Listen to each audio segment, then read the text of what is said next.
দীঘা সমুদ্র সৈকতের অদূরে নৌকায় করে দেবী লঙ্কেশ্বরী শ্রীলঙ্কা থেকে আসেন দীঘার অদূরে মির্গোদা লঙ্কেশ্বরীতে।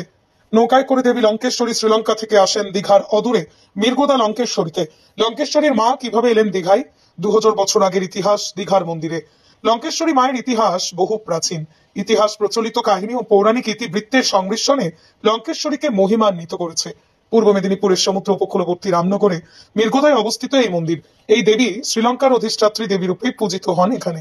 কথায় আছে, লঙ্কাধিপতি রাবণের উপর রুষ্ট হয়ে লঙ্কেশ্বরী দেবী চলে আসেন এখানে। এটা আমরা পরম্পরা অনুযায়ী শুনে আসছি। তবে একটা বই আছে, বীরকুলে বীর গাথা বলে, এখানে তপন রঞ্জিতের লেখা একটা বই আছে, তাতে এর কথা উল্লেখ আছে। এর প্রাচীনত্ব গবেষণামূলক বই ওটা। আচ্ছা, তো দেবী নাকি লঙ্কা আর অধিষ্ঠাত্রী দেবী ছিলেন, রামায়ণের সঙ্গে যুক্ত বলে শুনেছি।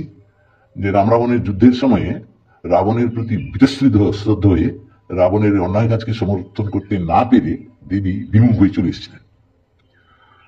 এখান থেকে নাকি পূর্বে সমুদ্র ছিল 2-2.5 বছর আগে। এটা সমুদ্রে ছেড়ে যাওয়া অংশ।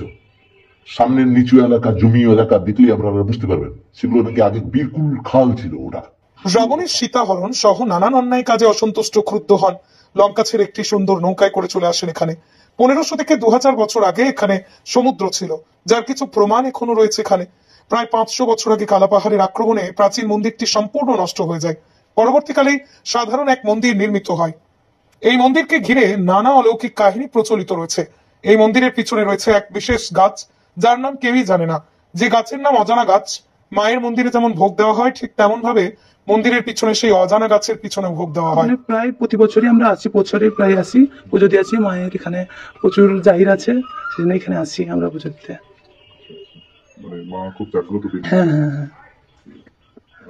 বলা হয় যে সমুদ্র থেকে ভেসে এসেছেন এই দেবী। এখানে কোন কোন এলাকা থেকে মানুষজন আসে আপনাদের? প্রায় এখানে সব প্রত্যেক এখানে প্রায় জায়গা থেকে আসে এখানে। মায়ের কাছে মানত করে মনস্কামনা পূর্ণ হয়। হ্যাঁ, পূর্ণ হয়। আপনার নাম? রুমা কামিলা। স্বাধীনতার বহু বছর আগে এই দেবী চলে আসেন ভারতবর্ষের এই উপকূলবর্তী এলাকায়। এই মন্দিরের পিছনে রয়েছে এক বিশেষ গাছ, যার নাম কেউ জানে না। মন্দিরের ভোগ দেওয়ার পাশাপাশি ওই গাছের আড়ালেও ভোগ দেওয়া হয়। স্বাধীনতার বহু বছর আগেই দেবী চলে আসেন এই ভারতবর্ষের উপকূলে। প্রাচীনকালে লঙ্কেশ্বরী মন্দিরের কাছে সমুদ্র ছিল, একটি ছোট বন্দর ছিল, লাইট হাউস এবং রেলা, যার প্রমাণ দেবী সিংহল থেকে আসার ঘটনায় প্রমাণ হয়।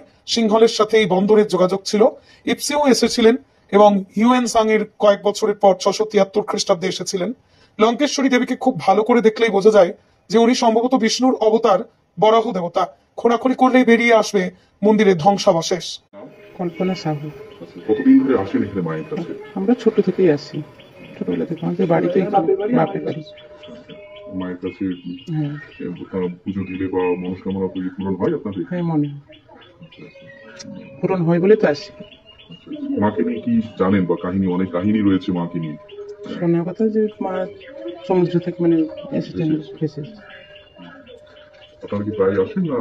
হ্যাঁ, আসছি। আপনার নাম? কল্পনা সাহু। কোথেকে এসেছেন? উড়িষ্যা থেকে। মন্দিরে একদিকে যেমন দেবীর মূর্তি রয়েছে, ঠিক তেমনই মাঝির স্বরূপ আরেকটি বিশেষ মূর্তিও রয়েছে। দেবী লঙ্কেশ্বরীর মূর্তির সাথে সাথে এক পাথরের চাইও রয়েছে, তাতে দেবীর বিভিন্ন রূপের কাহিনী উল্লেখ রয়েছে। মন্দিরে দেবীর বেদির সামনেই রয়েছে গর্ত, যেখান থেকে সমুদ্রের আওয়াজ শোনা যায়। এমনকি সমুদ্রের জলও দেখা যায়। জাগ্রত এই লঙ্কেশ্বরী দেবীকে পুজো দেওয়ার জন্য দূর দূরান্ত থেকে বহু মানুষ এখানে আসেন। এমনকি অনেক পর্যটকও আসে এখানে। এই দেবীকে ঘিরে নানা অলৌকিক কাহিনী প্রচলিত আছে।